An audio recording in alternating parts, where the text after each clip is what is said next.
I only needed shelter, but this cabin remembered a family I thought I had lost. No room, no family key, no dry coat, just a canvas tool roll and $7 she had earned replacing a cracked bridge on a school dulcimer. And with that $7, she bought a forgotten Zither builder's cabin beyond Bent Creek in Buncombe County, North Carolina, a place that had fallen off county maps in 1968. The porch beam had split through its center. Rain entered through 3 rusted roof seams. The county condemned it on October 3, 2022, with demolition planned for the following spring. Yet behind the false backing of a half-finished spruce soundboard clamped to the rear wall waited a sealed master mold, unopened for decades, holding money and music that would alter the shape of her life. Before we continue, if stories like this mean something to you, hit subscribe. And tell us in the comments where you're watching from. We love seeing how far these stories travel. Laura Whitcomb had been listening her whole life without knowing it. As a child in Asheville, she heard differences other people missed. The rattle of a loose window latch, the tired buzz in a church piano's bass strings, the dead place in a tabletop where glue had surrendered. She learned that damaged things did not always need replacing. Often they needed patience and someone willing to hear where the trouble began. Her mother, Ellen, had once sung alto while washing dishes, but after Laura's father left, music became something she treated like an unpaid bill. She worked insurance claims, kept every receipt, and measured safety by what could be entered into a ledger. The one person who understood was great-uncle Amos Bell, her grandmother's blind brother who lived above a repair shop near Swannanoa. Every Saturday, Laura rode 2 buses to him carrying biscuits and wax paper. Amos built zithers by touch and memory. He showed her how quarter-sawn spruce revealed stiffness beneath a thumbnail, how a soundboard should be thinned in patient passes, and how seated fret wire gave a clean click beneath the hammer. He let her guide his fingers to flaws he could not see but nearly always found first. By noon, they strung piano wire across a practice frame, raising each course slowly so the wood could accept tension without panic. Then Amos poured coffee into a chip blue cup and asked what the instrument was saying. Wood tells the truth before people are ready. He meant that strain leaves evidence, a warped brace, a lifted seam, a note that dies too quickly. Each is an honest account of pressure endured in silence. Amos died in February 2019 after pneumonia moved faster than anyone expected. By the time Laura reached the shop, the landlord had cleared it. His bending irons, walnut forms, gauges, and notebooks amounting tunes had gone into boxes marked salvage. Ellen said there had been no room for old tools. Laura found only the blue cup behind a radiator cracked from rim to base. After Ellen remarried and moved west, Laura stayed with Aunt Miriam, who kept a narrow brick house as controlled as a bank corridor. Miriam labeled pantry shelves, timed showers, and spoke of college majors as though assigning seats at a funeral. She did not shout. She could make a room smaller by folding her hands. Accounting, she said, was respectable. Instrument repair was a hobby for people who failed to plan. On August 17, 2022, Laura returned from a community workshop to find her canvas tool roll open in the rain. Water darkened the leather pockets. Her small brass plane rested in the gutter beside 3 chisels Amos had given her. Miriam stood behind the locked storm door. Ellen was visiting that week and remained 2 steps back, one hand around her purse strap. You chose foolishness, so carry it somewhere else. 8 words. Miriam turned the dead bolt. Laura looked at her mother. Ellen lowered her eyes to the wetboards and adjusted the strap once, then again. She did not reach for the lock. Laura wrapped the tools in her sweatshirt, took the cracked cup from her bag, and walked away before the rain could make her wait for a kindness that was not coming. For 6 weeks, she moved through western North Carolina by bus and borrowed rides. In Asheville, she slept beneath parking deck stairs near Rankin Avenue, waking before office workers arrived. In Black Mountain, a laundromat attendant let her sit beside the dryers until 2.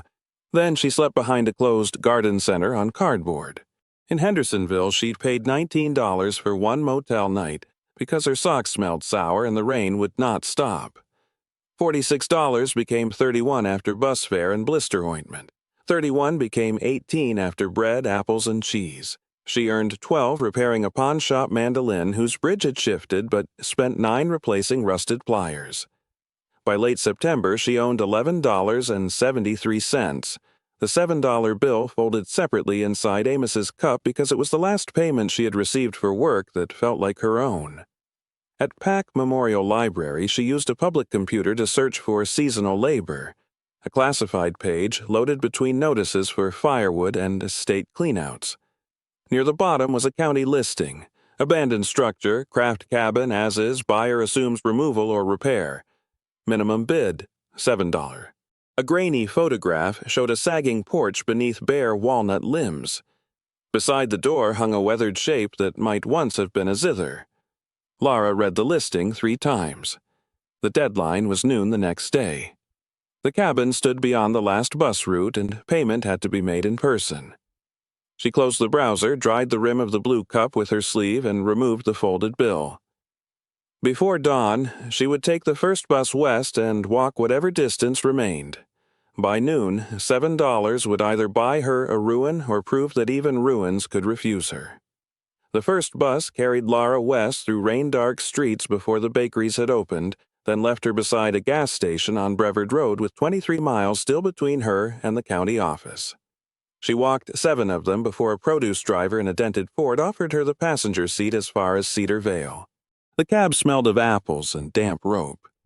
He did not ask why she carried chisels in a blanket, only pointed toward a hay barn when evening began gathering beneath the ridges. That owner won't mind one quiet night. The temperature fell to 37 degrees. Lara slept between 2 square bales beneath a roof that clicked whenever the wind pressed loose tin upward. Mice worked somewhere in the straw. She kept Amos's cup inside her coat and the tool roll beneath her knees, waking each time a truck passed on the road below. At first light, she brushed hay from her hair and walked the remaining 6 miles. Cedar Vale occupied one sloping block where the mountains seemed to begin behind every roof. She passed Bellwether Hardware, Doris's Blue Plate Cafe, Pritchard Feed and Seed, the Blue Ridge Barber Shop, and Harlan's Shoe Repair, whose front window held one brown boot beneath a handwritten sign promising heels while you waited. Across from the cafe stood the Buncombe County Satellite Office, a square brick building with 2 stone steps and an American flag wrapped tightly around its pole. The lobby smelled of floor wax, wet wool, and the old paper warmth of files kept too long. A ceiling fan turned without moving much air. Behind the counter sat a woman wearing half-moon glasses on a silver chain. One thumbnail was stained purple with carbon paper. The brass plate before her read, Mrs. Evelyn Pike, Deputy Clerk. Lara placed the printed listing on the counter. Mrs. Pike read it, then looked at Lara's wet boots, the canvas roll beneath her arm, and the single bill laid flat beside the form. You understand the building is condemned? Yes, ma'am. You understand there is no electric service? Yes, ma'am. You understand the well has not been tested? Yes, ma'am. You understand demolition becomes your responsibility? Yes, ma'am. Mrs. Pike removed her glasses. And you have seen the property? Only the photograph. For several seconds, the clerk's expression did not change. Then she reached beneath the counter and brought out a ledger thick enough to stop a door. She turned to a page marked with a strip of faded ribbon and ran one finger along the parcel description. No other bids, she said, not even from the salvage crew. She entered Lara's name in careful block letters, accepted the worn bill, and slid 3 forms across the counter. Lara signed where the woman tapped. The pen dragged on the final line because her fingers were still stiff from the barn. Mrs. Pike carried the deed to a brass embossing press near the wall. Its handle descended with a dry mechanical sigh, leaving the county seal raised beneath Lara's name. The clerk added the date in blue ink, dusted the page with a square of blotting paper, and gave precise directions. Take Brevard Road south, turn onto Bent Creek Gap Road, then follow the gravel past the old nursery gate. At the fork, keep left where the mailboxes end. You will cross a narrow concrete bridge. The cabin is another mile beyond that, behind 2 black walnut trees. Lara folded the deed once, though the paper resisted. Mrs. Pike had begun returning the ledger to its shelf when she stopped. "Whitcomb," she said. "Your mother's family?" Laura tightened the canvas strap around her tools. "Bell was my grandmother's name." The clerk lowered the book again. "Amos Bell." The sound of his name in that room was so unexpected that Laura looked toward the door, as though someone might have entered behind her. "He was my great-uncle." Mrs. Pike touched the carbon stain on her thumb. "He filed repair permits for that cabin years ago. Came in with a white cane and knew every measurement without reading one. Roof pitch, sill length, chimney throat, all of it. You knew him? Not well. He brought a Zither here once because my husband's hands had gone stiff after surgery. Said a man ought to have music he could make with one finger." Laura looked down at the raised seal. Mrs. Pike opened a drawer and removed a yellowed index card. The handwriting was broad and dark, each letter leaning slightly forward. Amos Bell, Instrument Shop, Bent Creek Parcel. Below it was an old telephone number and a note. Structure closed October 14, 1988. "He tried to save the workshop," Mrs. Pike said. "County records called it storage after that. Most people forgot what had been made there. Why didn't he tell me?"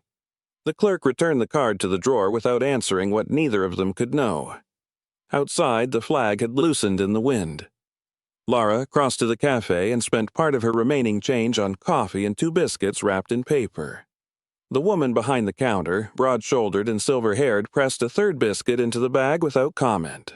The gravel road began beyond the nursery gate, climbing between thickets of rhododendron before dropping toward Bent Creek. A man splitting kindling beside a mailbox watched her pass. He wore one red suspender and held the axe upright. "You headed to Bell's place?" Laura nodded. His hound rose from beneath the porch, barked once, and limped to the edge of the yard. "Name's Orson," the man said, meaning either himself or the dog. "Road washes near the bend. Step uphill of the mud." The walnut trees appeared an hour later, black-limbed and taller than the cabin behind them. The structure was smaller than the photograph had suggested, perhaps 24 feet long and 16 wide, built of hand-hewn chestnut logs resting on uneven fieldstone piers. The porch sagged 4 inches toward its eastern corner. Rust had eaten through the tin roof in narrow orange wounds, and the chimney leaned away from the ridge as though listening toward the creek. Beside the door hung a cedar sign gray with age. Beneath lichen and a split running through its center, Laura could still make out the carved outline of a many-stringed instrument. She stood in the yard until the cold entered her sleeves. The key from the county envelope would not turn at first. Laura lifted the door by its iron latch, easing the weight from the swollen frame, and felt the lock surrender. Inside, the floor answered with a long wooden complaint. The front room held a cast-iron stove, a pine table, and 2 ladder-back chairs, one missing its woven seat. Dust softened every edge. The air tasted faintly of soot and mouse nests, yet beneath it lingered a resinous sweetness that Laura recognized as spruce shavings sealed away from weather. When she touched the table, grit moved beneath her fingertips like fine sand. A cracked window admitted the sound of Bent Creek. Water passed over stones with the steady hiss of wire being drawn through cloth. The back room had once been the workshop. Workbenches ran beneath the windows, their tops scarred by knives and clamps. A treadle lathe stood in one corner with its leather belt collapsed on the floor. Rusted piano wire curled from a wooden pegboard. Along the rear wall, half hidden beneath a canvas stiff with age, a broad spruce soundboard remained fixed inside a dark walnut frame. Laura drew the canvas aside. Dust rose into her mouth, dry and bitter. She coughed, then placed 2 fingers against the unfinished board. Even without strings, the spruce returned a low, enclosed note when she tapped it. The sound lasted longer than it should have. She did not investigate. Darkness was already filling the windows, and the stove flue smelled too heavily of creosote to risk a fire. She swept one corner with a bundle of twigs, laid her damp coat beneath her, and ate the biscuits in silence. The last one carried a trace of bacon grease and pepper. Afterward, she wrapped Amos's cup in her scarf and placed it beside her head. Wind moved across the roof. Somewhere in the wall, a loose strip of wood answered with a patient knocking. Laura lay on the floorboards listening until she could distinguish the creak, the walnut limbs, the small movements of mice, and beneath them all the restrained resonance of the unfinished instrument in the back room. The house had been waiting for her. For the first 3 days, Lara worked by daylight and learned the cabin through resistance. The well stood 40 yards downhill beneath a roof of warped cedar shakes. Its rope had rotted through, so she tied her remaining clothesline to the iron bucket and lowered it carefully until water struck water with a hollow clap. She boiled every cup in a dented saucepan found beneath the stove. The outhouse leaned toward a laurel thicket, its door closing only when secured with a bent spoon driven through 2 screw eyes. Inside, the floor announced each route differently. The boards near the stove gave a high complaint. The passage to the workshop answered with 2 low creaks and a soft click beneath the threshold. By the 3rd night, she could cross the front room in darkness without waking the mice. On the 4th morning, she walked back to Cedar Vale carrying a list written on the reverse of the condemnation notice. Bellwether hardware was narrow and deep, with seed drawers along one wall and copper pipes suspended from the ceiling. The place smelled of kerosene, leather gloves, and fresh-cut pine. A pot-bellied stove warmed 3 men who stopped speaking when Lara entered. Behind the counter stood a man with a white beard trimmed a square beneath his chin. The first joint of his left index finger was missing, and he used the shortened finger to hold her list against the wood. Roof or chimney first, chimney. I need heat before weather closes in. He read the parcel address. Bell Cabin. Yes, sir. His eyes moved to her tool roll. Cash account, I have $4.73. That won't carry much mortar. Lara placed Amos's brass plane on the counter. I can leave this against what I owe. The man pushed it back without touching the blade. My name's Franklin Bellwether. Your account can wait until spring. I do not know if I'll have spring money. Then we'll discuss it in spring. He opened a ledger and wrote Lara Whitcomb beneath a row of farm names. From a shelf behind him, he took a grease-marked book titled Cabin Repairs for Owners Who Cannot Afford Mistakes. My father gave these away after the flood of 1977, he said, last copy. Lara left with a 6-inch wire chimney brush for $8.40, 20 feet of fiberglass rod for $6.75, a canvas drop cloth for $3.10, stove cement for $4.65, a pound of cut nails for $2.20, and a used iron cookpot marked $5 in chalk. Franklin entered every figure in the ledger except the book. Back at the cabin, she began with the flue. She spread the drop cloth across the hearth, removed the stovepipe, and sealed the opening with a feed sack tied around the collar. On the roof, she braced one boot against the chimney's uphill side and lowered the round wire brush into the clay liner. The first pull barely moved. Creosote had formed a hard-glazed throat beneath the cap. She worked the rods in short strokes, turning clockwise so the threaded joints would not loosen. Black flakes came first, then brittle scales as thick as bark. Twice the brush jammed, and she had to kneel on the cold tin, press both hands around the rod and draw it upward 1 inch at a time. After 4 hours, the resistance changed. The brush passed freely to the smoke chamber. Inside, Lara untied the sack. Creosote lay on the cloth in a mound that smelled sharp and oily, enough to fill nearly half the cookpot. She scraped the firebox, checked the bricks for open cracks, and sealed one narrow seam with stove cement pressed in by thumb. The work took 6 hours altogether. She waited until morning before testing the draw. 3 curls of newspaper went beneath dry walnut twigs. She struck a match and held it near the stove opening. The flame leaned inward. When she touched it to the paper, smoke rose cleanly through the pipe instead of entering the room. Lara sat on the floor and watched the first fire take hold. By noon, the stove sides gave off a steady heat. She boiled creek water, added cornmeal Franklin had tucked into the hardware sack, and stirred until the spoon stood upright. The meal tasted of iron and smoke. She ate beside the stove with her boots removed, holding the warm bowl against the sore arches of her feet. That afternoon she began examining the workshop. The benches held only what weather, thieves, or time had failed to carry away. A spruce carving cradle darkened by palms, 3 fret hammers with polished faces, a coil-winding jig fitted with bone handles, a wooden thickness gauge whose brass needles still moved, 2 maple bridges wrapped in newspaper dated 1946, a rack of tapered tuning pins, and a shallow drawer filled with powdered chalk and curled slivers of walnut. The broad soundboard remained clamped to the rear wall. Lara removed the clamps one by one, supporting the frame with her shoulder. The walnut mold was heavier than its size justified. A master form should have been mostly open beneath the soundboard, with braces spanning the interior like ribs, but this one pulled against her arms as though made from solid timber. She set it upright on the bench and tapped along the frame with the handle of a chisel. The upper rail answered sharply. The left side gave the dense note of a seasoned walnut. Across the lower third the sound changed, muted, and closed. Without the slight vibration the rest of the mold returned. She tapped again. 3 dull notes, then 1 clear note, then dullness again. Laura laid the frame flat and tested its balance by lifting each corner. The weight gathered toward the lower back, away from the spruce face. She turned it over. A thin backing panel covered the underside.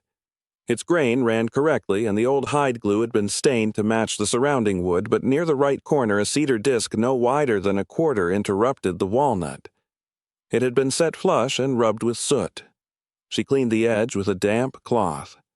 A narrow kerf appeared around it. Using the tip of her smallest chisel, Laura pressed the disc inward and turned it 1/8 of a circle.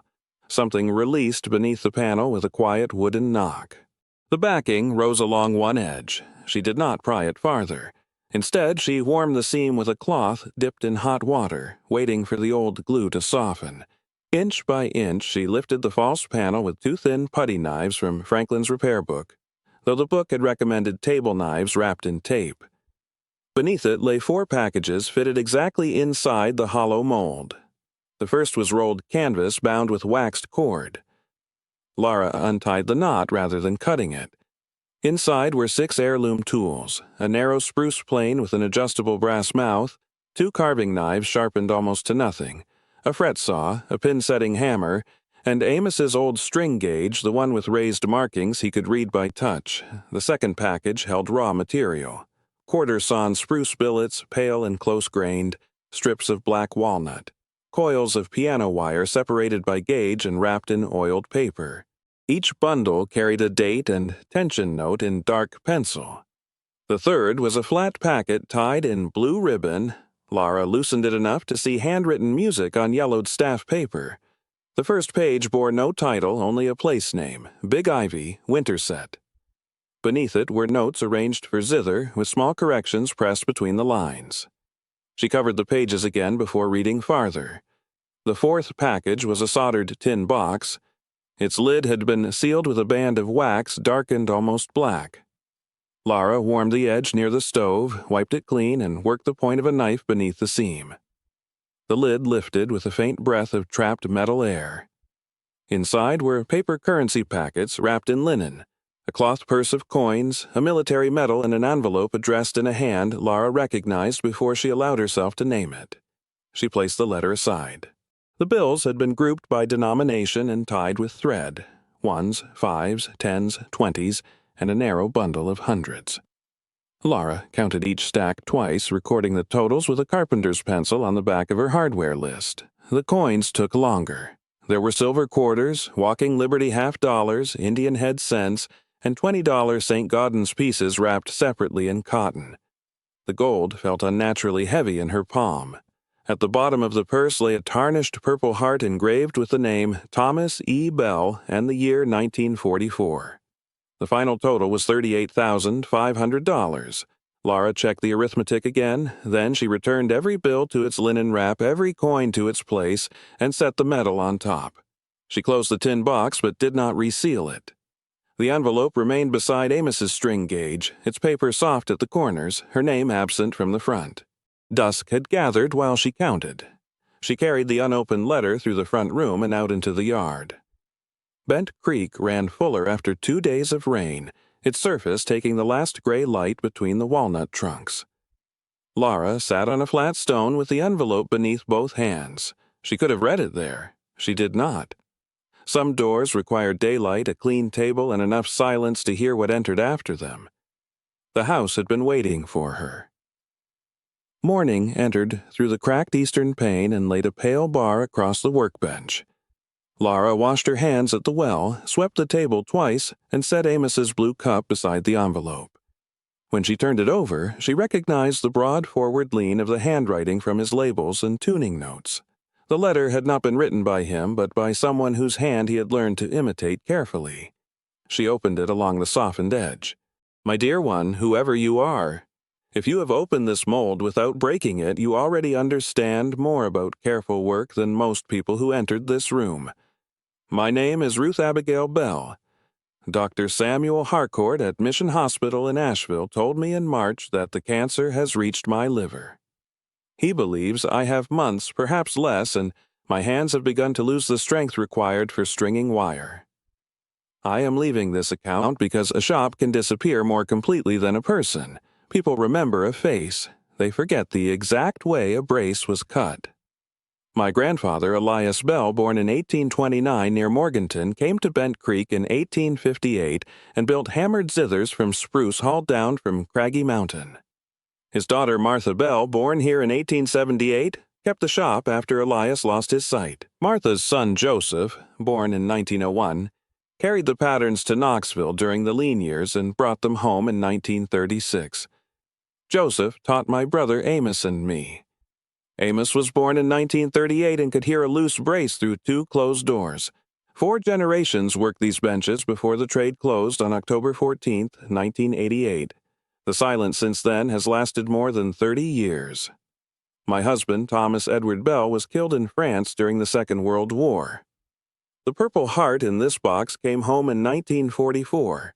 He never saw the walnut trees grow tall enough to shade the porch.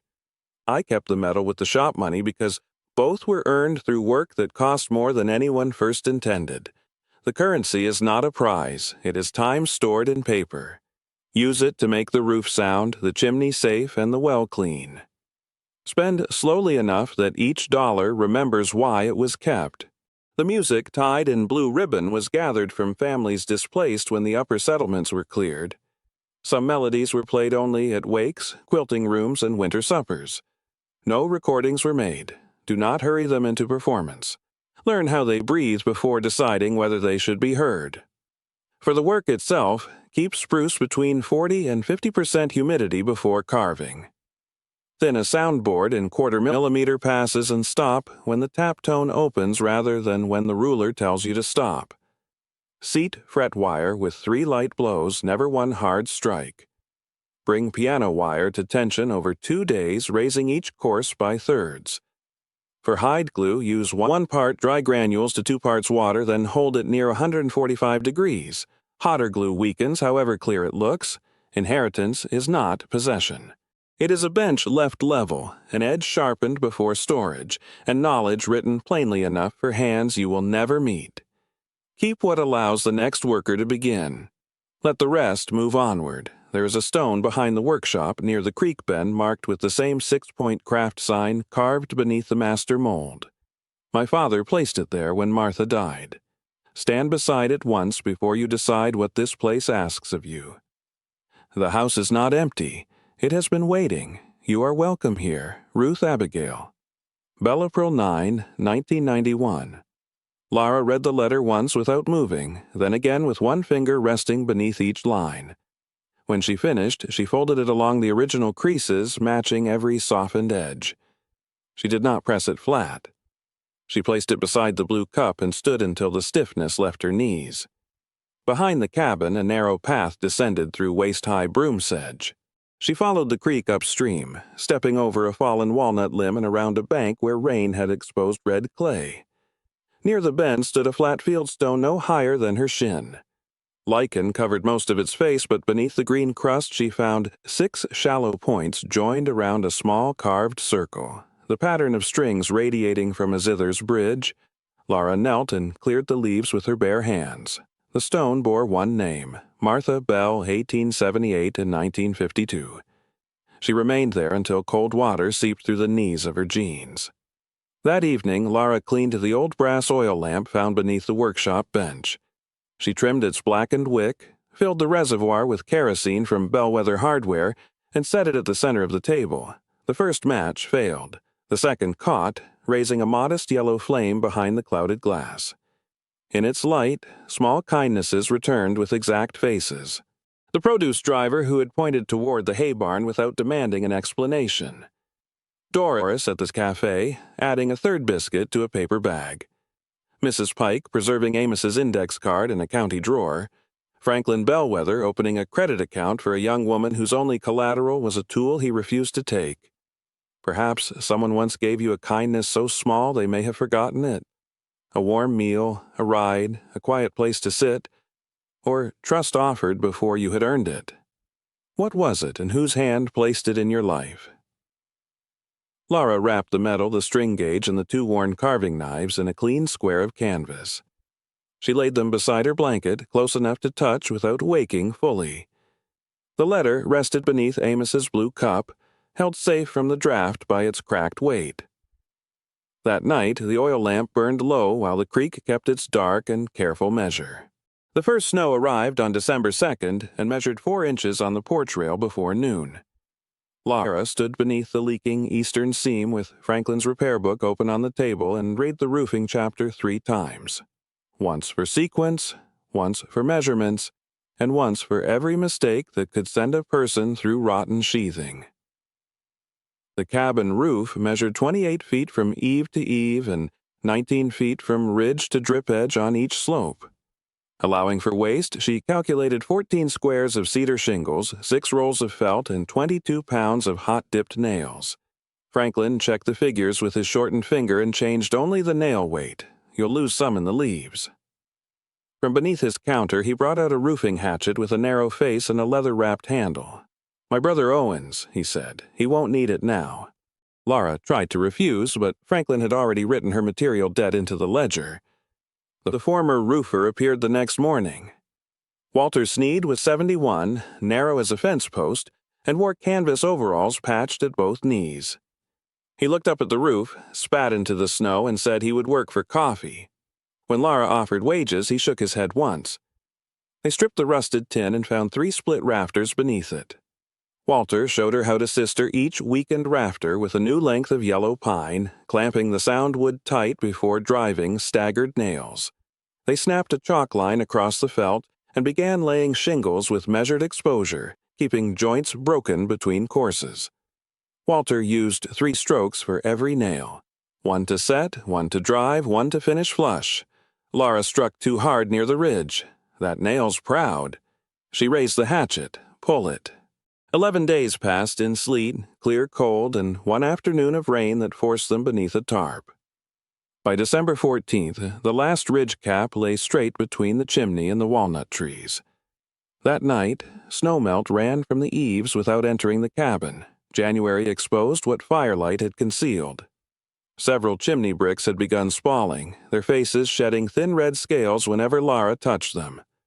Mortar near the roof line had powdered into gray flour, and one joint opened wide enough to admit the tip of her smallest chisel. Walter advised rebuilding the upper courses, but the work belonged to Laura.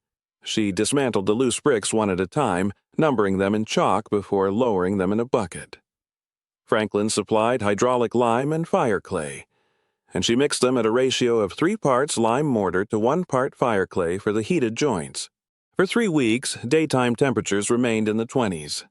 Laura worked barehanded because gloves dulled the pressure needed to butter a brick evenly. Every 15 minutes her fingers lost feeling.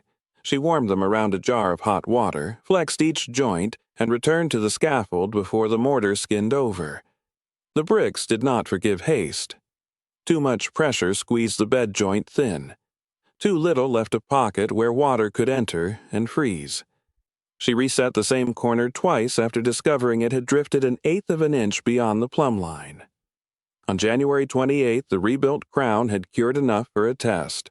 Laura placed dry walnut splits in the stove and opened the damper fully. The flame rose without hesitation. Outside, a narrow column of smoke cleared the chimney cap, lifted above the roof, and traveled cleanly toward the ridge. She stood in the snow until the last trace disappeared. The floors began as a darker kind of weather. White pine planks ran through both rooms, fastened with hand-cut rosehead nails whose forged tops caught on the soles of Laura's socks. Years of soot and spilled oil had hidden the grain beneath a surface almost black. Franklin rented her a random orbit sander for $14 per day. She first set every raised nail below the wood with Amos's pin-setting hammer, then made 3 passes, 80 grit to remove the old finish, $120 to level the scratches, and $220 to close the grain without polishing it beyond the oil's reach. The machine pulled against her shoulders and filled the air with pine dust that tasted faintly sweet behind her cloth mask. At the walls, she changed to a hand block, keeping each stroke with the grain. When the bare boards emerged, their color surprised her. Beneath the soot lay dark honey streaked by age and iron. 3 coats of tung oil deepened the planks toward mahogany. She rubbed each coat thin with lint-free cotton, waited until the surface no longer dragged at her palm, and allowed a full 48-hour cure after the final application. One morning, she woke unable to lift the sander. Nothing had broken, no fever had come. Her hands rested on the blanket and would not close around work. She walked to the marsh instead. A great blue heron stood among the reeds, motionless except for the slow adjustment of 1 foot beneath the water. Laura watched it through noon and into the short afternoon. She performed no repair, entered no expense, and apologized to no one. The following morning she returned to the last unfinished corner and worked until the grain ran clean beneath the window. 8 windows held the February light. 3 had no glass. 4 were cracked from corner to corner. The 8th contained a single original pane dated to 1788 in the county survey, its surface wavering with small trapped bubbles. Laura removed that sash first and stored it upright between folded blankets until the other 7 were complete. She scraped each rabbet to bare wood, brushed on linseed oil, and bedded replacement panes in DAP 33 glazing putty warmed between her palms.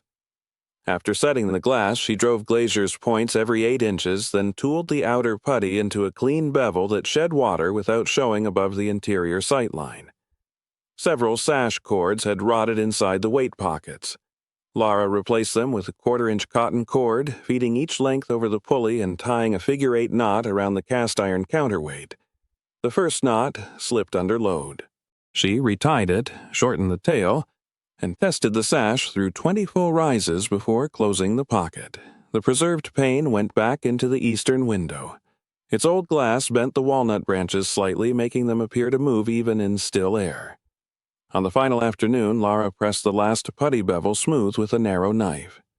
A chickadee landed on the branch outside, close enough that she could see the white edge beneath its black cap. It tilted its head toward the new glass. Laura lowered the sash gently and heard the counterweight settle inside the wall. Behind the loose plaster, Laura found hand-split oak lath, each strip uneven and secured with square nails. The original brown coat contained horsehair, still curled inside the lime after more than a century. Her first patch near the chimney slid from the wall before dusk. The second cracked along its edge. The third held overnight, then sagged when the stove warmed the masonry. Franklin brought an old feed bag from his loft. Inside was clean horsehair his father had saved for plaster work. Laura mixed it into fresh lime plaster, teasing the strands apart so they crossed rather than clumped. She pressed a scored scratch coat through the lath until it formed keys behind the wall. Over that came a 3/8-inch brown coat, leveled with a wooden float and left to cure for 72 hours. The final coat was 1/8 inch, thin enough to follow the cabin's old planes without pretending they were straight. When the last patch dried without opening, she rested her palm against it. These patches will hold another 100 years. Doris began leaving paper bags on the porch each Tuesday. Laura would hear the cafe owner's old Buick retreating down the road and find biscuits, soup sealed in a jar, or a square of cornbread beneath a folded towel. Doris wore red-framed spectacles and never crossed the threshold unless invited. When Laura carried money into the cafe, Doris closed Laura's fingers around it. "Pay me in candles when the shop reopens." Laura had not said there would be a shop, but Doris returned to wiping the counter before the question could become a promise. Caleb arrived on a blue Schwinn with a splitting maul balanced across the handlebars. He was 16, with one shoelace replaced by electrical wire and a cowlick that stood upright no matter how often he wet it. Without introducing himself, he split a winter's worth of walnut rounds into stove lengths and stacked them beneath the porch roof, bark outward so the rows would shed rain. Laura offered him $5. He shook his head and studied the old Zither sign, my mother said, about your grandfather. He rode away before Lara could explain that Amos had not been her grandfather. The distinction seemed less important after the wood was stacked. Reverend Boyd passed each morning on his way to a chapel farther up the valley. He was a tall man whose brown hat had been repaired with black thread along the brim. He never asked Lara to attend church. He tipped that hat whenever she worked outside, and when the chimney scaffold came down, he stood at the gate with both hands folded over his walking stick. "Keep her warm, Lord." Then he continued along the road. Lara postponed the cellar until February 11th. The entrance lay beneath a hatch in the workshop floor, swollen tight by dampness. She worked it free with a pry bar and lowered a lantern into darkness before trusting the 7 granite steps. Below was a 12 by 15-foot chamber floored with fieldstone. The walls sweated cold water and the air smelled of earth, iron, and apples long gone. At the center lay a dressed granite slab bearing the 6-point zither mark around a shallow circle. One edge showed a narrow seam. Lara swept the slab clean but did not lift it. Ruth's letter had taught her that not every closed thing required immediate opening. Beneath the 3rd step, an oak box had been wedged behind a loose stone. Inside lay a brass key whose bow was shaped like a zither's radiating strings and a tintype wrapped in wool. The photograph showed a young woman standing outside the cabin in the summer of 1903. She held a narrow carving plane against her apron. Her hair was pinned high, her shoulders square, and the directness of her face was so familiar that Lara lifted the lantern closer. The woman had Lara's eyes. On the back, scratched carefully into the metal, were the words, "Martha Bell, daughter of Elias, age 25, summer of 1903. Lara carried the key upstairs and placed it on the mantel beside the Purple Heart. She tried it in the door, the tool drawers, the tin box, and the old desk lock. It fit none of them. There it remained, catching a small line of firelight, its purpose kept. Snow withdrew first from the south side of the cabin, leaving flattened grass and black earth. Bent Creek grew loud with mountain runoff. By April, the walnut branches carried green catkins that shook pollen onto the repaired porch. Lara had enough dry space, sound tools, and stored money to begin a full zither. She didn't. Instead, she selected one worn silver quarter from the cache and exchanged its value from her own earnings for scraps of spruce, fret wire, and hide glue.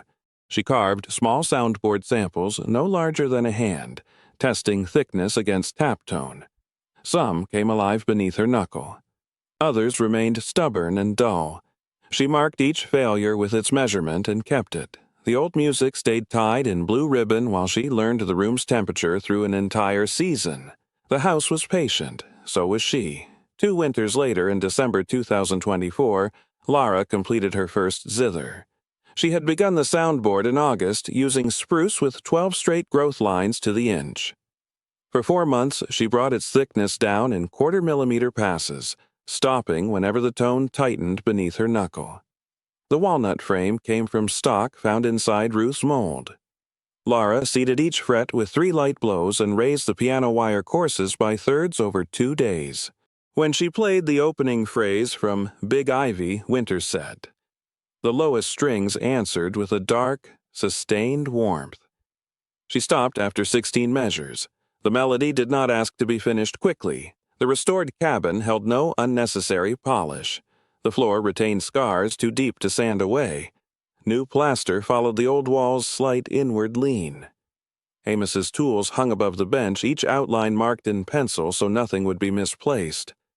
The original window pane bent the afternoon light across the workroom.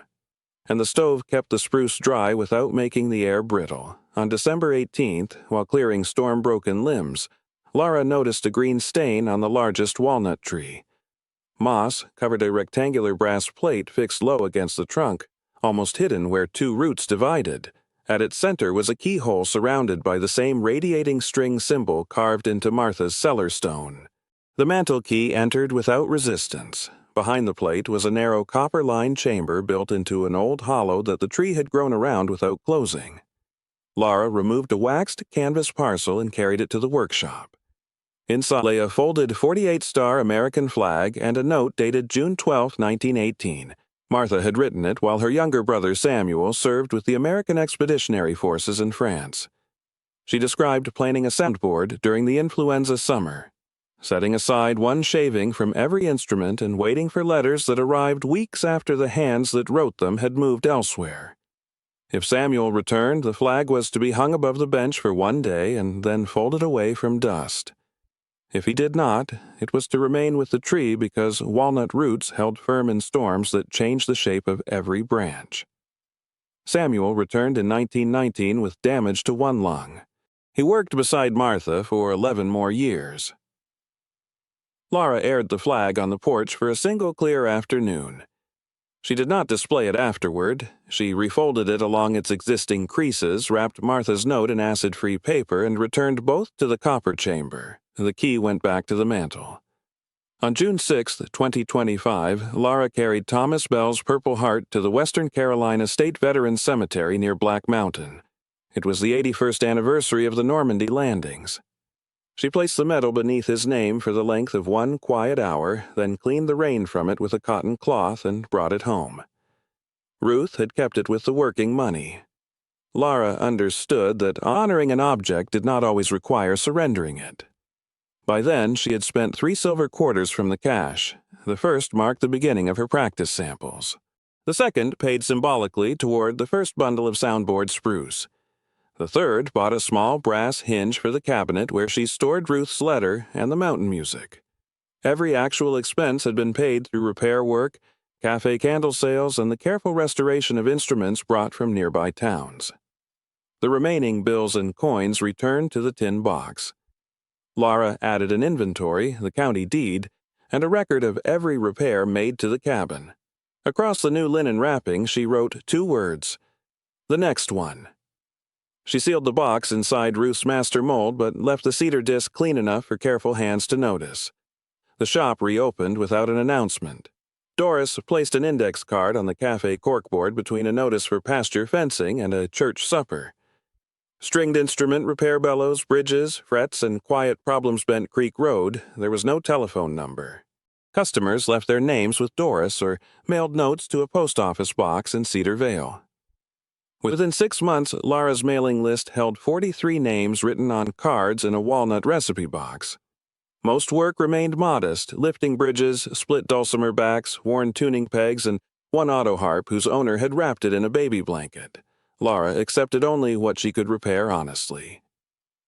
Caleb returned the following autumn in a pickup truck he had rebuilt from 2 older trucks.